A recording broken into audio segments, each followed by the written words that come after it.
My neck.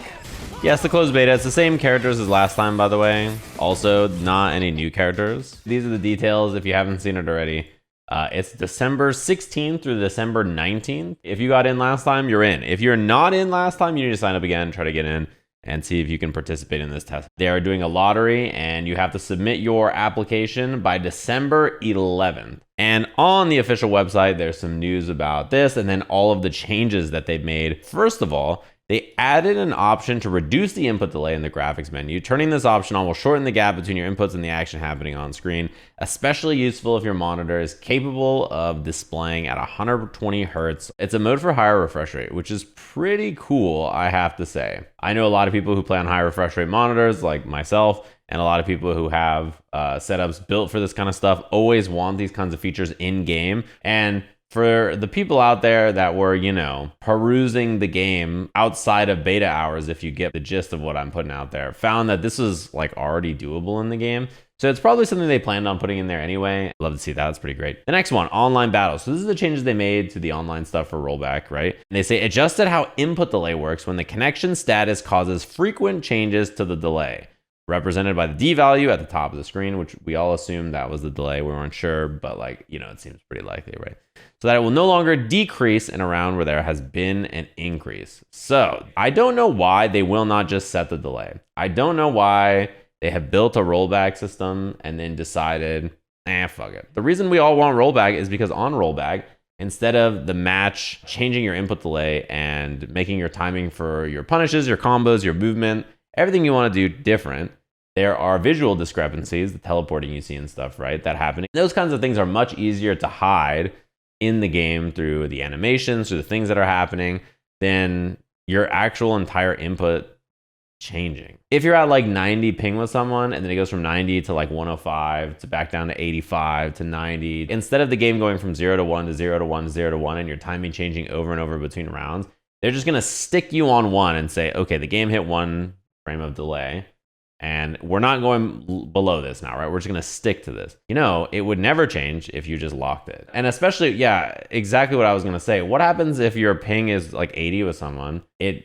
goes to like 200 and then comes back down. Are you just stuck on 2 frames of delay for the rest of the round? Not great. This is like, this solution doesn't have to exist if the game just has the input delay locked. And like, that's the other point exactly. When the next round starts, doesn't it just go back to 0? So it goes from 0 to 1 to 0 anyway. You're still changing your input delay 3 times. And you're just like, well, my timing is all different. That's a pretty big deal when you have characters like Luke who have the perfect knuckles, that the timing is pretty particular on, right? And parry, the window is very small for perfect parry on like projectiles and stuff, right? It's 2 frames. You guys know how tight IBs are in Guilty Gear, right? Imagine if the input delay in that game changed all the time in their rollback solution. It's not going to feel good. The timing is going to feel all over the place, right? So this solution is just a halfway point. I wonder why it's like this. I'm so curious. Are they just afraid to let the game have visual teleportation? If that's the case, they should have just put delay-based netcode in the game, right? If you're afraid to see teleports, then you just don't want rollback. Why do you have it if you're like, oh, instead of letting it work, let's just increase the delay when there's a problem? Even delay, when the game slows down, is also a visual hiccup. It's very weird. I don't really understand it. And there's plenty of other games that do rollback without this. Every other rollback solution just doesn't change the input delay because why would it? Doesn't make any sense. This is a solved problem. So many of the other features in this game are so good. This is like one that just is a head scratcher. Like they could just lock it to 1 frame always and just be like, there it is. Or let you choose. Letting you choose would be ideal. Training mode fixes, this is just the bug fix, right? Battle adjustment, they fixed a lot of bugs and there's not really a lot, by the way, of gameplay updates. Crouching medium kicks that can be canceled and special attacks now have a hit stop of 9 frames instead of 10 frames.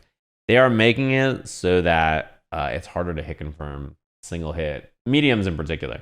They do not want people to do crouching medium kick hit confirms, it seems like, right? More bug fixes, and probably the biggest actual changes are here. Perfect parrying a projectile now has the same damage scaling when attacking an opponent during the recovery as perfect parrying a strike. So let's say you perfect parry a Guile Sonic Boom and then hit him, it applies the same scaling effect as if you perfect parry a move and then you attack someone. If you continue your perfect parry after perfect parrying a projectile, if you release the parry within a certain period of time, no recovery time for releasing the parry will occur. I think this is like, you can tap and get perfect parry, but before, correct me if I'm wrong, this is what I remember. If you held it on accident and then you let go, you got like the normal parry recovery time. So this is them giving you a little bit more leeway to perfect parry a projectile, hold it for a second on accident, and then let go and then move. Level 1 super arts for all characters no longer have projectile invincibility. This is like the biggest change. Maybe it's in retaliation to the perfect parry change. They want you to perfect parry the projectiles instead of just always being able to level 1 through them. Maybe they thought that was a little too powerful. But it's the same characters as before, same 8 characters. No Dalsum or Honda or Blanca, who got announced at the same time as Ken. They're like, nope. It's almost the same version of the game. They're just giving more people a chance to play in December and give the game a spin. It's this time 16th, 17th, 18th, and it says 19th. My assumption is it ends very early on the 19th. You guys should all sign up for this if you haven't already. If you're not in the first beta, you might as well sign up. I had a fun time playing it last time. I have not logged in any extra hours since then. I've been mostly playing Strive and other stuff. I'm excited to get on and play people who have hundreds of hours in the game. I gotta say, this right here, this paragraph, I don't understand. But hopefully during this one, we can grab some clips and examples and then make another video or example and be like, hey, I really hope that we get to choose the number by default and set it. You gotta keep hitting them with the, wouldn't it be great if, wouldn't it be awesome if we could just set it ourselves? I don't know why they want variable delay in any way. Nasty as hell. Miss me with that shit. I don't fuck around like that. Listen. I'm gonna boot up the game and play some people, and I can smell it on them. You're just gonna be able to tell who's been spending their time playing certain video games and who hasn't. You know what I'm saying? You'll be able to smell it on them. You're like, I look awfully comfortable there with this version of the game, huh? Hundreds of hours of experience, you don't say.